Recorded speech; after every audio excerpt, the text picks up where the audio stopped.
Hello, everyone. First, I would like to thank the conference community to give me the chance to present our recent result and this Einstein-Bohr recurrent double slit Gatankan experiment at the molecular level. Now, of course, now I'm working at the Beihang University, but the work is done when I'm still working at the Pleiad, B9 at the Synchrotron Soleil. Okay, now I can start. Of course, this term, Einstein-Bohr recurring double slit Gatankan experiment is quite famous because something like 90 years before, that is a time when the quantum mechanics is established. Of course, there are a lot of famous debates among very famous scientists like Einstein or Bohr or what, a lot of famous people. Okay, of course, in the debates, we always say some of them are correct, some of them are wrong or whatever, but anyway, the thought, even though it's wrong, it always pushes us to the limit to understand our world. So this is happened at the 5th Solvay conference. At that time, okay, Einstein started to use this recurring double slit experiment to question the packet wave duality. So he said, okay, now if we have this double slit, and then, of course, by measuring the recurring momentum when the particle is scattering with the slit, it's possible that, okay, he thinks it's possible, you can determine the wave path. And then at the meantime, you still can measure the interference pattern. So he said, okay, now you can get them both. Of course, then quantum mechanics is failed. But the Bohr said, no, this is not the case, because if the recoil happens, you get this recoil momentum. It means the movement of the slit need to be treated in quantum mechanical way. This brings the certainty to the position of the slit, and then the interference pattern will be smeared out. Of course, this brings us a question something like, which path information can be obtained from this recoil momentum exchange? Will the interference pattern still exist or not? Yeah, this question is quite simple, but sometimes it's still difficult to get the observations directly. And then something like 15 years before, there is a famous scientist debated, of course, with this double slit interference experiment is equivalent to this kind of interferometer. As far as you have two paths, and the reactions can go either to one path and another one, and then you can couple these two paths with some kind of method. Of course, you can measure some kind. Of course, at the end, you can measure for example, here, just shoot a line of Icpeac atom through this Ramsey interferometer. And then here, there is a radio frequency field inside to split the state of the Icpeac atom into two states. One is E, and another one is G. And finally, this is combined into, G state. Here, of course, he measured this interference as a modulation of the signal as a function of the phase. Of course, he can tune the phase between the two parties. And then at the meantime, he can tune, the coupling strength between these two paths.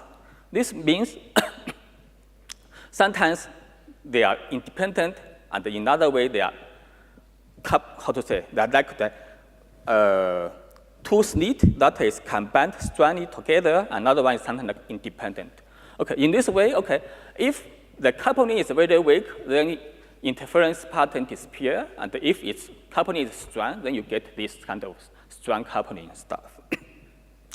And then later, of course, this still doesn't show this interference pattern in space, which is, we can say is different from the original idea of the Einstein and the Bohr.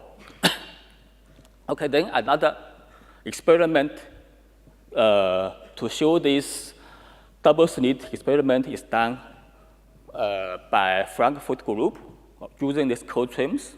Because, of course, we already see a lot of experiments done with cold trims these 2 days. They are quite successful and dominate a lot of, scientific findings these days. And here, sorry, it's fine.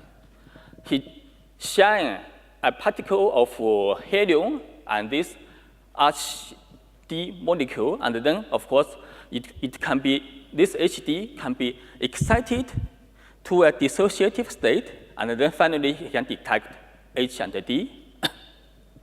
This gives us a chance to measure, for example, the momentum transfer from the helium to this molecule in the molecular space. And then a lot of interference patterns are observed. But at here, what we can say is something like the explanation of this interference pattern is based on this. Okay, the momentum transfer is still shared equally between hydrogen and the deuterium. Okay, so far, this momentum transfer is not measured directly. And then this brings us to a very simple question. Is it possible that this momentum transfer can be can be localized on one side, and we know it. And at the same time, we know this interference pattern will be destroyed. Then let's go to another kind of double slit experiment. Okay, let's use this diatomic molecule as an example. Of course, first, you can excite the molecule to some dissociative state, and then the molecule will OGL decay, and at the meantime, it can dissociate. And in fact, this decay can happen either at very close to the equilibrium distance, or in the middle, something like it's a little far from the equilibrium distance, and it can also go something like when the two atoms, they are already separate far away from the equilibrium distance. So this means the OGL decay itself can happen at anywhere and any time. This is the kind of dynamical processes. Of course, if it's possible, of course, we would like to use this pump probe experiment so we can follow the time variations step by step. But at here, okay, what you can say, this is co-excitation. This means the energies, the photon energy we used will be several hundred, and this can only be done at the Icpeac facility.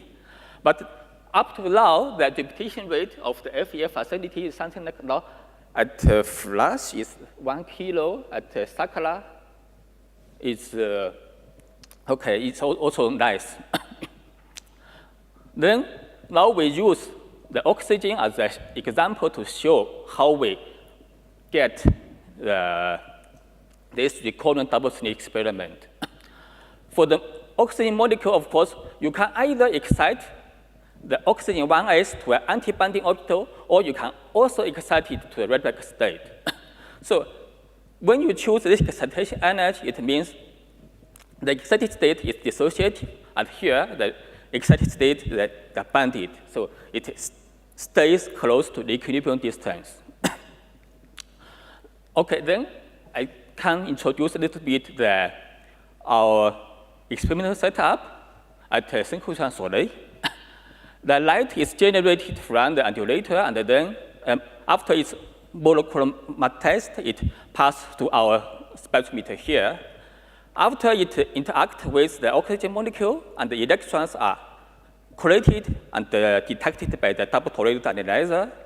And then with the pulsed field, the ions are driven through the ion tunnel flight up. And of course, we use both position sensitive detector to measure the positions and the timing information. To make it short, of course, here the polarization vector of the photon is vertical. That means we are measuring the electrons emitted in magical angle. And for the ion, it's we measured all the ions emitted in full 4 pi steradian angle.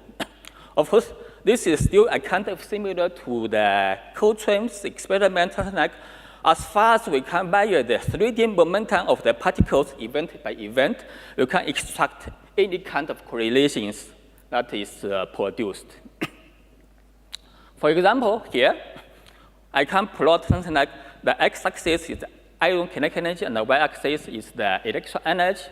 Of course, now, here, this is the one that is corresponding to little bit famous the ultra-fast dissociation, and this is something like the atomic object decay that is found quite 20 years before post. If you excite the oxygen to this Rydberg state, then you can only have molecular regime, molecular contribution. And of course, another way you can use the kinetic energy of ion as the y-axis. Then you can say, okay, the energy you detected is not constant. It is show kind of dispersive relationship as a function of cosine theta. Here, the theta is the angle between the emission direction of the electron and the ion. So all the things we can do it in molecular frame. This is the advantage of the coincident experiment. Of course, another way, of course, you can also use the electron kinetic energy as the y-axis and the theta again as the x-axis. Okay, here you can see some kind of modulations here. Of course, this one, the phase is changed by pi. And if you select the atomic case, you could say there is no interference pattern, but the energy is changing linearly as function of cosine theta. So how we can understand this situation? Let's go back to this reaction processes a little bit. Of course, when the OJ decay happens close to equilibrium distance,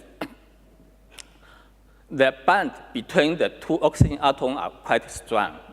And if the OJ decay happens when the two oxygen atoms are already far away from each other, the interaction between the two oxygen are very weak.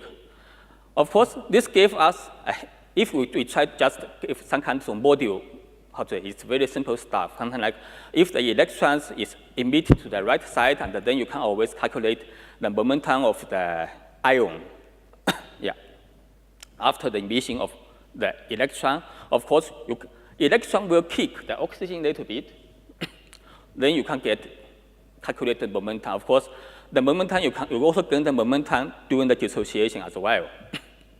Of course, in the atomic case, it looks like this. So this gives us the hint, something like if the OJ decay happens close to the equilibrium distance, the momentum exchange is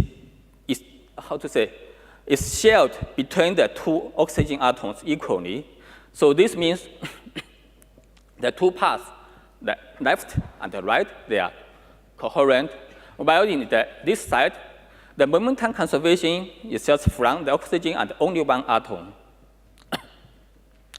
So this gives us the explanation, something like why at here interference pattern exists and here it disappeared, because due to the momentum exchange, this interference pattern is destroyed.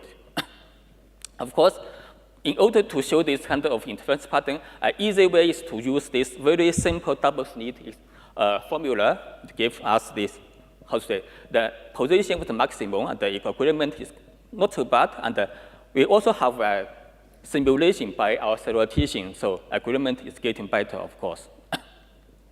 Here, this gives us, we can just say, okay, this is Doppler effect because the electron is emitted from the moving oxygen atom. Okay. Of course, what we say now, okay, from here to here, the phase is changed by pi is because the object fellow state from this assignment, they also change from unguard to guard. Of course, here you have guard electron wave function, and from here you have unguard electron wave function. Of course, this shows us, explains us, okay, how the maximum is in the middle, while here the minimum is in the middle. So from now I give the conclusion perspective. This is the first time the recoil, how to say, the specific recoil momentum is measured. This gives us the full realization of the Gedanken experiment in molecular level. And then this something like the coherence can be broken by this momentum exchange. This is the first time because this to observe this momentum, we need it to be big enough. This means we need the electrons with the hundreds of electrons and so on. Of course, to understand more the real dynamics as a function of time, of course, we need more experiments, for example, done at SALS2. Maybe that will explain the things much better. And thank you for my colleagues and my friend. Okay, thank you very much.